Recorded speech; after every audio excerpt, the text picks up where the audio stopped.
지금 배터리 생산 캐파가 거의 없다시피 한 토요타가 2030년까지 280기가와트시를 건설할 계획이다. 이렇게 이제 좀 되어 있습니다.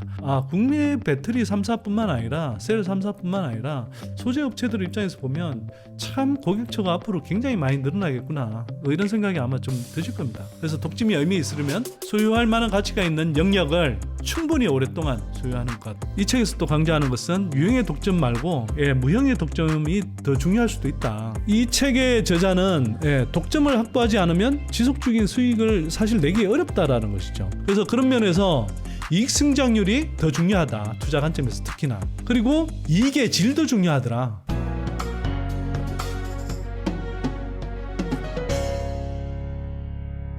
현대차증권의 그 2차전지하고 에너지 화학 쪽 담당하는 강동진 애널리스트의 이제 코멘트를 제가 이제 좀 소개해 드리려고 하고요. 제가 최근으로 오면서 좀 많이 느끼는 건 이제 기존의 애널리스트들 외에 그 얼마 전부터 이제 현대차증권에서 이제 강동진 애널리스트가 이쪽을 담당하고 있는데 그 코멘트나 이런 내용들을 보면 상당히 좀 그 2차전지 섹터에 대해서 객관적으로 다루고 있는 분인 것 같다. 이런 생각이 좀 들고요. 조금 가능하면 이분 리포트나 이런 걸 가능하면 한번 좀 참고해 보시면 좋을 것 같고요. 이겁니다. 도요타는 21년 기준 배터리 캐파가 6기가와트시에 불과한데 2030년 가면 280기가와트시로 이제 늘어난다고 합니다. 파나소닉과 합작사도 두 개를 이제 꾸리는 것 같고요. 그 외에 또 도요타는 아이치현 지역의 배터리 생산 라인 셋업을 할 예정이다. 뭐 이렇게 돼 있는데 어쨌거나 중요한 거는 지금 배터리 생산 캐파가 거의 없다시피 한 도요타가 2030년까지 280기가와트시를 건설할 계획이다. 이렇게 이제 좀 돼 있습니다. 뭐 여러분들 잘 아시는 것처럼 도요타는 글로벌 뭐 1등을 다투는 기업이라고 이렇게 보시면 될 것 같고요.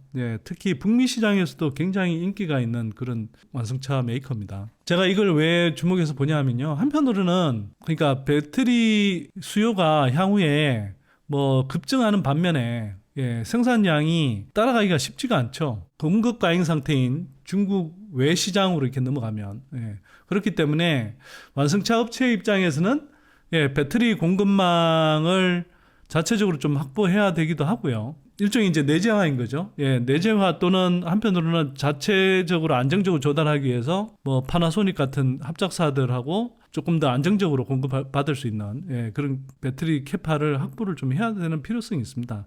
이거 한국의 이제 소재 업체의 관점에서 보면 좀 다른 그림이 보이죠.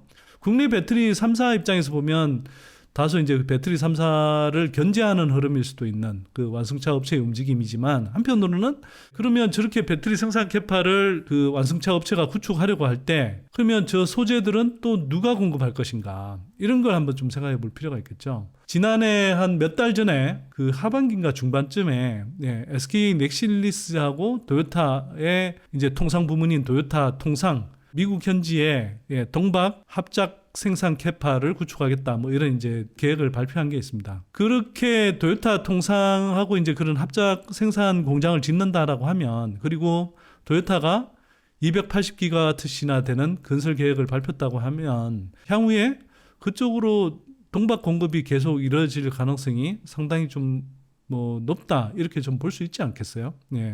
그래서 그런 걸 좀 염두에 두고 보시라는 것이고요. 또 한편으로는 알루미늄 박 같은 경우도 배터리 생산 캐파의 상당 부분을 좀 맡을 가능성이 높습니다. 뭐 여러분들 역시 잘 아시겠지만 삼알미늄이 지지난해 지분 투자를 각각 받았는데 LG엔솔하고 도요타 통상으로부터 각각 지분 투자를 받았죠. 그래서 도요타 통상이 왜 삼알미늄에 투자를 했을까? 알루미늄 박을 안정적으로 공급받기 위해서다. 근데 그 알루미늄 박을 즉 양극박으로 쓰이는 알루미늄 박을 왜 안정적으로 공급받아야 했을까?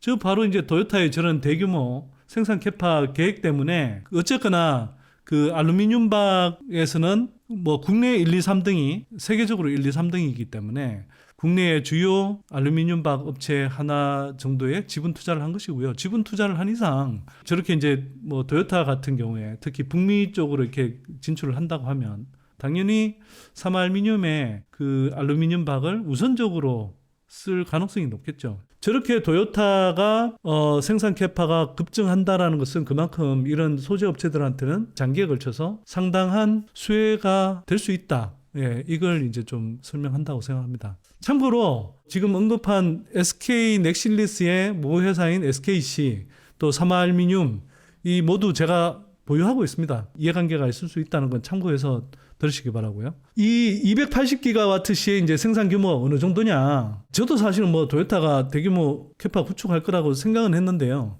예, 규모가 이 정도는 저는 사실 저도 잘 모르긴 했습니다. 2030년에 280기가면 지금 국내 배터리 3사가 이제 그 짓고 있는 그 생산 캐파들 중에 되게 큰 규모의 공장이 예를 들면 그 SK온의 켄터키 공장이 43기가와트시거든요. 이거의 6.5배에 해당하는 것이고 LG 엔솔의 미국 애리조나 공장이 36기가와트인데 이거의 약 7.8배에 이릅니다. 네, 굉장히 큰 규모죠. 물론 이제 한 해 짓는 게 아니고 2030년까지 이제 짓는다는 거니까 2030년까지 280기가와트시를 지으려면 대략 뭐 늦어도 물론 뭐 계획대로 다 안 될 수는 있습니다만 29년 정도까지는 저기에 이제 뭐 관련한 장비 발주도 사실 나와야 될 것이고 뭐 다양한 소재 업체들도 당연히 뭐 저기 추가적인 어떤 수요처가 될 가능성이 높겠죠. 뭐 양극재든 뭐 분리막이든 또 전해액이든 특히 뭐 북미 쪽 같은 경우는 중국을 배제하는 전략에 따라서 한국하고 이제 일본의 그런 소재 업체들이 많이 이제 경쟁을 하게 될 텐데 뒤에서 보시겠지만 뭐 전해액이라든지 분리막이라든지 이와 관련해서 국내 업체들이 또 많이 진출하고 또 캐파를 지으면 특히 뭐 도요타 같은 경우도 북미 쪽에 이제 아무래도 생산 캐파를 많이 구축해야 되지 않겠어요? 왜냐하면 북미 시장이 가장 큰 시장 중에 하나니까요. 도요타 입장에서도.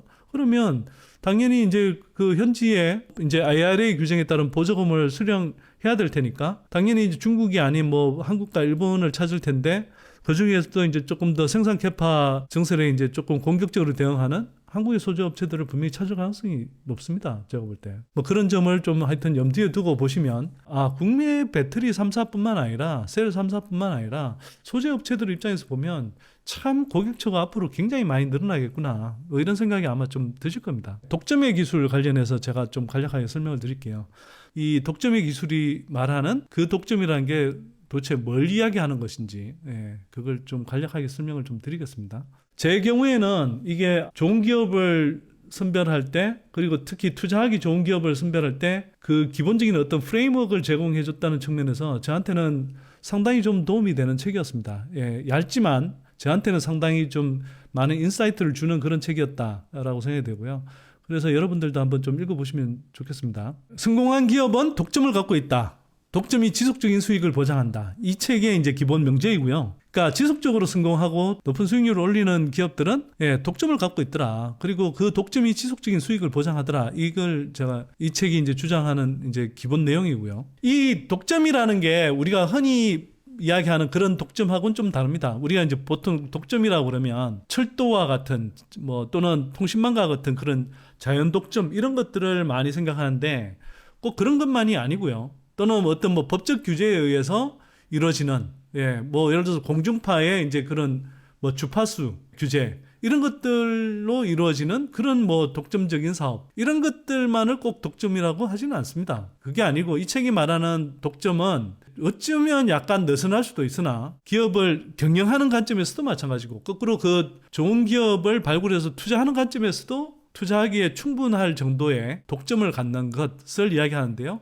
이때 이야기하는 이 독점은 독점이 의미 있으려면 소유할 만한 가치가 있는 영역, 소유할 만한 가치가 없는 걸 독점해봐야 무슨 소용이 있겠습니까? 그죠? 예를 들어서 시장이 콩알 딱지만 해.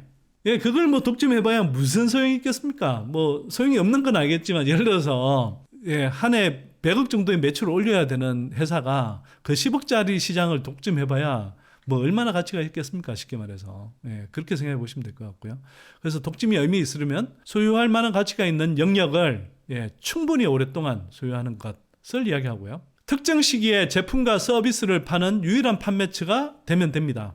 그러니까 이 독점이라는 게 뭐 진짜 영구불변으로 막 또는 뭐 수십 년 동안 계속 이렇게 독점 상태를 꼭 유지해야 된다라는 것은 아니고요. 뭐 예를 들어 투자 관점에서 본다 그러면 우리가 보통 중장기 투자를 저는 한 2, 3년 이상으로 보잖아요. 그럼 2, 3년 이상 동안 충분히 수익을 낼 수 있을 정도로 독점을 할 수 있다면 그 회사는 사실 투자할 만할 수 있는 거죠. 지금으로 보면 약간 구닥다리 이제 그 케이스이긴 한데 이 책에서는 혼다 오디세이 예를 듭니다. 예전에 이제 그 미국에서 그 미니밴이 이제 팔릴 때 그 혼다 오디세이 같은 경우는 그 미국인들은 보통 이제 뭐 이렇게 레저 활동을 많이 즐기고 뭐 짐 같은 것들을 많이 싣고 다니죠. 뭐 가구 같은 걸 작은 가구 같은 것들을 싣고 다니기도 하고 그래서 이제 그걸 DIY 상태로 갖고 와서 뭐 이제 하기도 하고 뭐 등등 하는데 그럴 때 그 트렁크 공간이 많이 필요하잖아요. 그럴 때 요새는 뭐 대부분 이런 미니밴이나 뭐 그런 기능이 대부분 차들에 있지만 그 당시에는 이게 이제 뒷좌석을 접을 수 있는 차가 혼다 오디세이가 미니밴 시장에서 거의 유일한 상황이 있었어요. 그래서 이제 혼다 오디세이가 이제 그런 장점을 어필하면서 미국 시장에서 상당히 이제 인기를 끌었죠. 유형의 독점보다 무형의 독점이 더 중요할 수도 있다는 겁니다. 우리가 이제 전통적인 어떤 독점의 관념은 자연적 독점 또는 자산을 소유한 독점 뭐 이런 것들이 그런 개념이 강한데 이 책에서 또 강조하는 것은 유형의 독점 말고 무형의 독점이 더 중요할 수도 있다. 이런 이야기를 하는 거죠. 애플이나 할리 데이비슨, 포르쉐, 뭐 에르메스, 롤렉스 이건 뭐 에르메스나 롤렉스는 제가 갖다 붙인 겁니다. 이런 것들은 브랜드의 어떤 명성이나 그 브랜드가 갖고 있는 어떤 상징적인 어떤 자본이라고 할까요?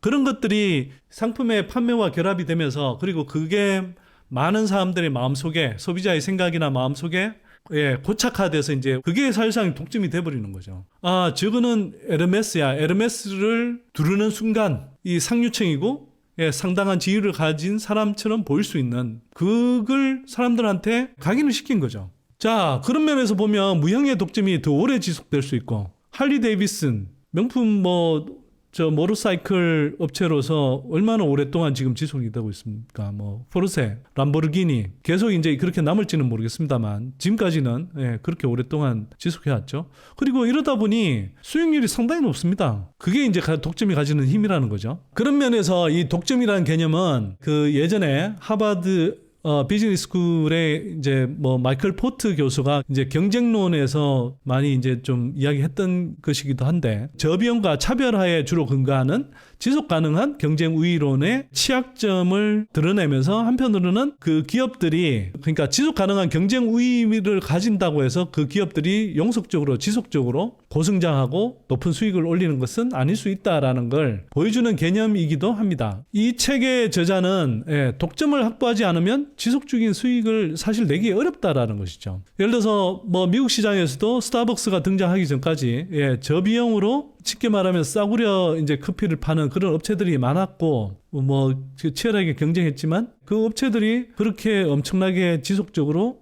큰 폭으로 성장하지 못했으나 스타벅스는 그 조금 더 좋은 원두를 사용해서 좋은 맛을 지닌 훌륭한 맛을 지닌 한 잔의 커피를 상대적으로 그렇게 비싸지 않은 가격으로 마실 수 있는 전국적인 체인을 만들었죠. 그리고 나중에는 이제 글로벌 프랜차이즈를 만들었고, 뭐 그 이후의 이야기이긴 합니다만, 스타벅스 자체의 이제 독특한 매장 분위기와 또 그 어떤 문화, 상징 자본 이런 것들을 이제 결합을 하면서 스타벅스 자체가 상당한 독점성을 가진 그런 기업으로 자리 잡았죠. 그러니까 이런 걸 생각해 보면 상당히 좀 의외라는 겁니다. 생각해 보면 우리가 보통 생각할 때 아니 커피 시장은 누구나 원두를 사올 수 있고 또 누구나 매장을 마련해서 프랜차이즈를 만들 수 있고 보통의 경우는 완전 경쟁 시장에 가까울 것 같은데 저기에서 어떻게 스타벅스라는 게 독보적인 어떤 글로벌 프랜차이즈 네트워크를 만들어서 장기간에 걸쳐서 성장할 수 있을까? 이걸 한번 생각해 보면 이게 이제 스타벅스가 만들어낸 독특한 의미의 그런 이 독점이라는 것이죠. 이런 기업들을 우리가 일찌감치 발굴해낼 수 있으면 높은 수익, 좋은 수익을 장기간에 걸쳐서 올릴 수 있다. 뭐 이렇게 이제 좀 말씀을 드릴 수 있을 것 같고요. 이 독점이라고 하는 것은 꼭 그 기술적 뭐 우위만을 가진 경우를 뜻하지 않는다. 그보다 상당히 좀 다양한 형태로 다양한 상황에서 있을 수 있다. 예를 들면 앞에서 이야기한 혼다 오디세이 같은 경우 저런 거 이제 상황적인 독점이라고 이제 책에서 이야기하는데요.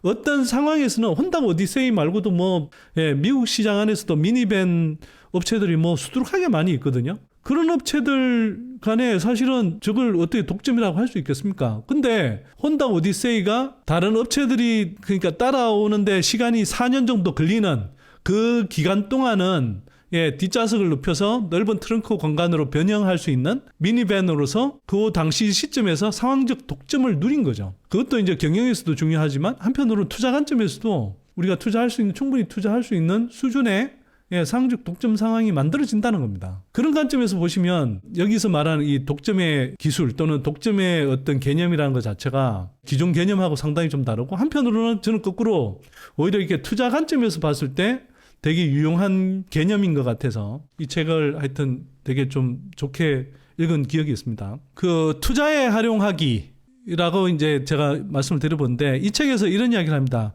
그 독점 지수라는 게 있는데요. 모노폴리 코어션트라고 이제 뭐 돼 있습니다. 그러니까 독점성이 어느 정도 강하냐, 그리고 이런 독점 지수가 높은 업체일수록 사실은 좋은 기업이고, 거꾸로 이제 다른 측면에서 보자면 투자하기 좋은 기업일 수 있겠죠. 예, 그래서 이 책에서 이야기하는 것은 독점하는 기간이 얼마나 기냐, 그리고 그 연매출을 기준으로 해서 성장률이 얼마나 빠르냐. 예, 이것으로 독점 지수를 이제 뭐 산정할 수 있고, 이 독점 지수가 높은 기업일수록 실적 성장이 빠르더라. 그리고 당연히 뭐 투자 측면에서 보면 주가 수익률이 상대적으로 높더라라고 이제 뭐 유추할 수 있는 것이죠. 이와 관련해서 이제 이 선대인의 변형된 독점 지수를 제가 조금 말씀을 드릴까 합니다. 이 책에 나오는 독점 지수만으로 표현하기에는 조금 부족한 감이 좀 있는 것 같아요. 투자 관점에서 정리를 하지 않은 것 같기도 하고, 저 두 개만으로는 또 독점의 효과를 충분히 또 설명하지 못하는 느낌이 들어서 제가 이제 저렇게 좀 변형을 했는데요. 첫째, 제가 생각하는 독점 지수는 크게 네 가지입니다. 타겟 시장의 크기와 확장 속도. 타겟 시장이 얼마나 크냐. 저는 투자할 때 분명히 이걸 봅니다. 예. 이거부터 어찌 보면 살펴봅니다. 예를 들어서 시총 10조짜리 회사가 뭐 5천억 매출 올릴 수 있는 그런 시장에 들어가서 얼마나 거기서 독점을 누린다고 한들 얼마나 그 효과가 크겠습니까? 그리고 한편으로는 그 시장이 예를 들어서 연평균 한 10% 성장은 하는데 10% 20%밖에 성장을 안 한다. 시장이 얼마나 매력적이겠습니까? 여기에 이제 앞에서 제가 말씀을 드렸잖아요.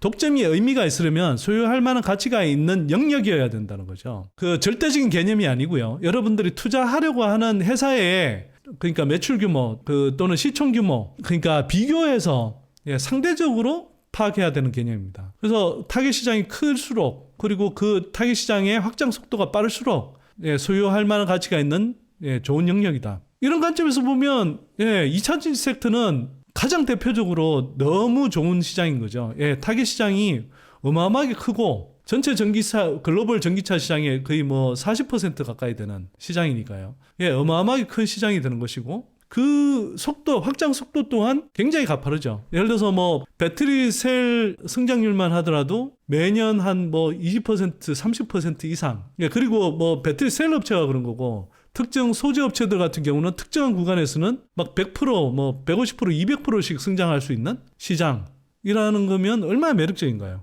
두 번째, 독점 기간. 내가 들어갔다고 했을 때, 이 시장에 들어갔다고 해서 처음에는 독점인 것 같았는데 이게 독점이 아니야. 그리고 독점이 쉽게 깨져. 그러면 이건 별로 의미가 없죠. 내가 1년 먼저 진입했는데 1년 후에는 모두가 다 따라해. 이게 무슨 의미가 있나요? 그 다음에 이익 성장률을 한번 좀 생각해 보십시오. 독점 지수라는 건 연매출액 성장률 이렇게 이제 돼 있지만, 우리가 저거는 이제 뭐 회사 입장에서 보면, 기업 경영 측면에서는 연매출액 성장률이 올라가면 당연히 뭐 영업이익률도 올라가고 뭐 이렇게 좀 일반적으로는 생각할 수 있지만, 어쨌거나 투자 관점에서 중요한 것은 매출액 규모가 성장하는 것보다는 영업이익 규모 또는 순이익 규모가 빠르게 성장하는 것이 더 중요하죠. 그래서 영업이익 또는 순이익 성장률이 더 중요하다. 예를 들어서 매출액은 한 해에 25%, 30% 성장한다고 하더라도 영업이익이나 순이익이 일정한 구간에서 뭐 매출액이 30% 성장하는 구간에서 영업이익은 몇 년간에 걸쳐서 40%, 50% 성장할 수 있다. 그러면 그런 회사가 투자 대상으로 훨씬 더 중요한 거고, 그런 회사가 누리는 독점이 훨씬 더 가치 있는 독점이라는 겁니다. 제가 보기에는.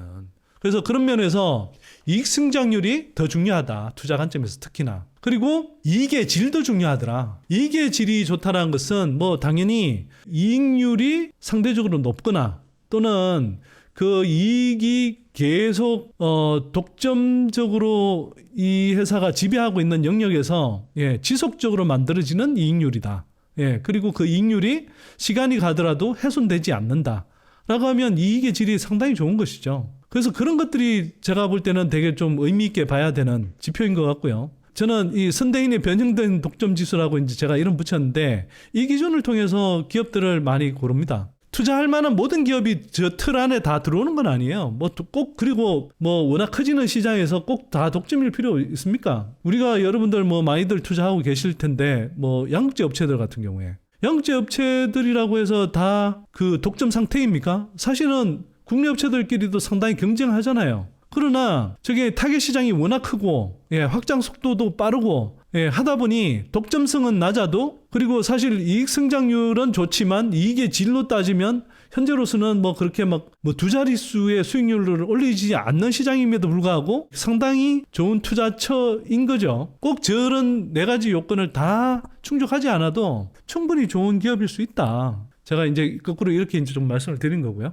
저는 예를 들면 한국 배터리 산업 전체가 크게 보면 상황적 독점 상태에 놓여 있다고 생각합니다. 왜 상황적 독점 상태냐? 뭐 예를 들어서 미국의 IRA가 없었고 또 한편으로는 유럽의 CRMA법이 없고 한편으로는 지구온난화 문제와 더불어서 환경 규제를 강화하는 흐름이 없다면 그리고 전 세계적으로 현중, 반중 정서가 강하지 않다면 한국 배터리 산업은 사실 지금과 같은 그런 성장을 기대하기 힘들고 또 지금과 같은 밸류에이션을 받기가 힘들 수 있습니다. 분명히. 만약 그런 어떤 한국 배터리 산업 전체가 지금 누리고 있는 어떤 상황적 독점 상황이 없다고 한다면 분명히 중국 업체들에 비해서 현재 높은 밸류에이션을 받는 게 뭐 힘들 수도 있습니다. 그러나 지금 거꾸로 생각해 보면 IRA 법안에 따라서 올해부터 해서 본격적으로 24년부터 2030년 정도까지는 이제 북미 시장에서 중국 업체의 밸류체인을 상당 부분 이용한 배터리 생산 기업이나 또 전기차 업체들은